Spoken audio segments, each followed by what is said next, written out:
ಜನವರಿ 30ರಂದು ಹುತಾತ್ಮರ ದಿನದ ಪ್ರಯುಕ್ತ ಜಿಲ್ಲಾಡಳಿತ ಹಾಗೂ ಸರ್ವೋದಯ ಸಮಿತಿ ವತಿಯಿಂದ ಮಡಿಕೇರಿಯಲ್ಲಿ ಮಹಾತ್ಮ ಗಾಂಧೀಜಿಯ ಚಿತಾಭಸ್ಮದ ಮೆರವಣಿಗೆ ನಡೆಸಿ ಶ್ರದ್ಧಾಂಜಲಿ ಸಲ್ಲಿಸಲಾಗುವುದು ಎಂದಿರುವ ಜಿಲ್ಲಾಧಿಕಾರಿ ವೆಂಕಟರಾಜ್, ಜಿಲ್ಲೆಯ ಜನತೆ ಹೆಚ್ಚಿನ ಸಂಖ್ಯೆಯಲ್ಲಿ ಆಗಮಿಸುವಂತೆ ಮನವಿ ಮಾಡಿದರು.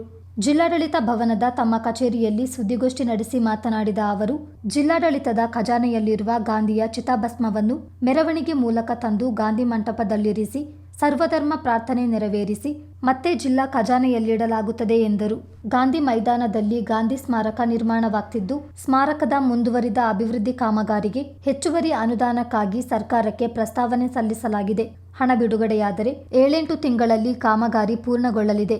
ಚಿತಾಭಸ್ಮವನ್ನು ಖಾಯಂ ಆಗಿ ಸ್ಮಾರಕದಲ್ಲಿಡಲಾಗುತ್ತದೆ. ಇದೇ ಕೊನೆಯ ಬಾರಿಗೆ ಚಿತಾಭಸ್ಮದ ಮೆರವಣಿಗೆ ನಡೆಯೋದ್ರಿಂದ ಜಿಲ್ಲೆಯ ಜನತೆ ಹೆಚ್ಚಿನ ಸಂಖ್ಯೆಯಲ್ಲಿ ಪಾಲ್ಗೊಳ್ಳಬೇಕೆಂದು ಹೇಳಿದರು. ನಮ್ಮ ಕೊಡಗು ಜಿಲ್ಲೆಯಲ್ಲಿ ಪ್ರತಿ ವರ್ಷ ರಾಷ್ಟ್ರಪಿತ ಮಹಾತ್ಮ ಗಾಂಧೀಜಿ ಅವರದು ಹುತಾತ್ಮ ದಿನಾಚರಣೆ ಜನವರಿ 30ಕ್ಕೆ ನಾವು ಅಬ್ಸರ್ವ್ ಮಾಡಿ ವಿಶೇಷವಾಗಿ ನಮ್ಮ ಜಿಲ್ಲೆಗಳಲ್ಲಿ ಏನಿದೆ ಅಂತ ಚಿತಾಭಸ್ಮ ಗಾಂಧೀಜಿ ಅವರದ್ದು ಚಿತಾಭಸ್ಮ ಕೂಡ ನಮ್ಮ ಜಿಲ್ಲೆಯಲ್ಲಿ ಇದೆ. ಅದು ಕೂಡ ಟ್ರೆಷರಿಯಲ್ಲಿ ಇರ್ತದೆ. ಆ ದಿವಸಕ್ಕೆ ಚಿತಾಭಸ್ಮವನ್ನು ತಗೊಂಡು ನಾವು ಈಗ ನಮ್ಮ ನಗರ ವ್ಯಾಪ್ತಿಗಳಲ್ಲಿ ಮೆರವಣಿಗೆ ಮೂಲಕ ಎಲ್ಲರಿಗೆ ತಿಳುವಳಿಕೆ ಮತ್ತು ಗಾಂಧೀಜಿ ಅವರಿಗೆ ಶ್ರದ್ಧಾಂಜಲಿ ಅರ್ಪಣೆ ಮಾಡೋಕ್ಕೆ ಅಲ್ಲಿ ಆಚರಣೆ ಮಾಡ್ತಾಯಿದ್ದೀವಿ. ಪ್ರತಿ ವರ್ಷ ಅದು ಆಗುತ್ತೆ. ಈ ವರ್ಷದ್ದು ಕೂಡ ಆಗುತ್ತೆ.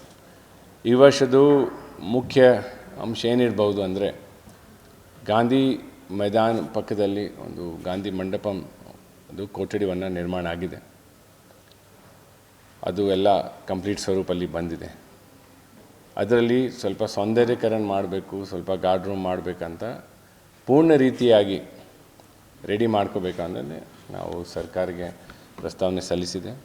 ಬಹುಶಃ ಅದು ಬೇಗ ಬಂದರೆ ನಾವು ಮುಂದಕ್ಕೆ 6-8 ತಿಂಗಳೊಳಗೆ ಮುಗಿಸ್ಬೋದು. ಅದು ಆದಮೇಲೆ ಸರ್ವೋದಯ ಸಮಿತಿ ಮತ್ತು ಸಮಿತಿಯಿಂದ ಏನು ರಿಕ್ವೆಸ್ಟ್ ಇದೆ ಅಂತ, ಚಿತಾಭಸ್ಮವನ್ನು ಆ ಕೊಠಡಿಯನ್ನು ನಾವು ಪರ್ಮನೆಂಟಾಗಿ ನಾವು ಅಲ್ಲಿ ಸ್ಥಾಪನೆ ಮಾಡಿ, ವಿಸಿಟರ್ಸ್ ಯಾರು ಬರ್ತಾರೆ, ಅಭಿಮಾನಿಗಳು ಯಾರು ಬರ್ತಾರೆ, ನೋಡೋಕ್ಕೆ ಯಾರು ಬರ್ತಾರೆ, ಅವರು ಎಲ್ಲರಿಗೆ ನೋಡೋಕ್ಕೆ ಇರ್ತದೆ. ಸೊ ಅದರಲ್ಲಿ ಸ್ಥಾಪನೆ ಮಾಡಿದ ಮೇಲೆ ನಾವು ಅಲ್ಲಿ ಮೂವ್ಮೆಂಟ್ ಮಾಡೋಕ್ಕೆ ಭಾಳ ಕಷ್ಟ ಆಗುತ್ತೆ. ಸೊ ಬಹುಶಃ ಈ ವರ್ಷ ಮೆರವಣಿಗೆ ಮೂಲಕ ಚಿತಾಭಸ್ಮವನ್ನು ಈಗ ನಮ್ಮ ನಗರಸಭೆ ವ್ಯಾಪ್ತಿಯಲ್ಲಿ ನಾವು ಮೆರವಣಿಗೆ ಮಾಡ್ತೀವಿ ಅಂತ ಬಹುಶಃ ಅದು ಕೊನೆಯ ಅವಕಾಶ ಇರ್ತದೆ.